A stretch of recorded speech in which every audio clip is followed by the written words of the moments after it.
Hi everybody and welcome to the final assembly of the school year. It's quite a momentous occasion at the best of times, but even more so this year. When did we ever think we'd be doing assemblies from our own homes?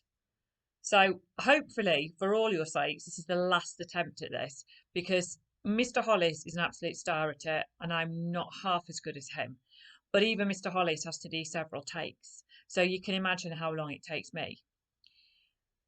Normally, we'd be doing special awards, probably talking about successes in the year, wishing you a happy holiday.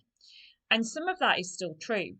We've obviously had a bit of a thing going on this week around people in the community voting for youngsters that they think have been amazing during this time, which is fantastic.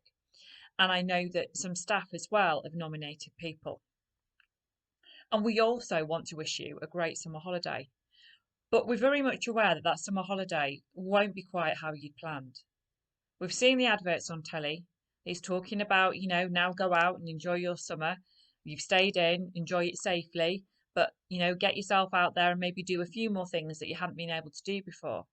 And although that's fantastic, and I think it's great that we can all do that, we do still have to stay safe and we still have to have that slight air of caution around us because this isn't over. And for those of you who maybe planned to go abroad this summer, you may not be able to do that. Some of you may be able to, but not everyone. I know some of my neighbours are quite excited because they're able to go abroad, but then I've got some other neighbours who've been told their holidays have been cancelled. So it is going to be different, and we're going to have to make the best of it. I'm going to keep this assembly pretty brief because the main two things I want to say to you are this. One, a huge, huge thank you to you as students primarily, because you have been all amazing. I feel so privileged as head teacher of Thirst School that actually throughout this time, you haven't caused me any problems or heartache. I have colleagues across the country who I know have had some trying times from time to time with students, but you have been brilliant. Even if you haven't always engaged with the work, you've still not caused me any massive problems that you could have done. And I'm not even going to venture as to what could have happened, so that I don't tempt fate. But I want to say a massive thank you to the way you've behaved and the way you've supported us as a school and the way that you have been such an amazing advert for our school. In terms of being more Thirsk, you truly have been more Thirsk, and I'm so proud. I'd like to thank your parents because I don't have children. I know how hard teaching is. I can't imagine how hard homeschooling has been, especially when you're trying to, keep down your job as well and all the other things that have gone along with this lockdown business. So, huge thank you to parents, carers, extended family, because you have been invaluable in helping us as teachers be able to do our job and supporting the home learning package. I'd like to thank the community of Thirsk as a whole. As always, Thirsk is fantastic in terms of pulling together, and it's been truly, truly brilliant to be part of this community during this time because we really have all pulled together and the support we've given to each other. We've had support from members of the local community. Don't want to name names, but there have been certain businesses that have supported us when we've needed things that we maybe couldn't get hold of, etc., for school. But likewise as well, we won't name names again, but we've supported some other local businesses with things we've been able to do for them, and they know who they are, and I'm sure they'll tell you.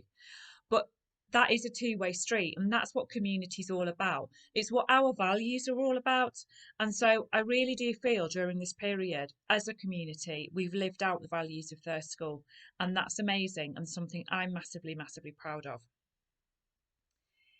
The second thing I want to talk about is an advert on telly that I'm going to try and leave you with if I can do the technology on this assembly. And if I can't do it, you'll all go watch it and you'll have seen it anyway. And that's the McCain oven chip advert. I do love the McCain oven chip adverts. I love their chips. But they've often done ones around national conversations and what families talk about at meal times. The recent campaign is about coming out of lockdown, and they've had, I think, a hashtag McCain Family Pledge thing going on, where actually they're saying, "What will you take with you?" What will you take from lockdown? And they're urging us all to take some things that have been positive from lockdown. So I'd like you all to think about that as families and as communities and as groups of friends. What are you going to take from lockdown?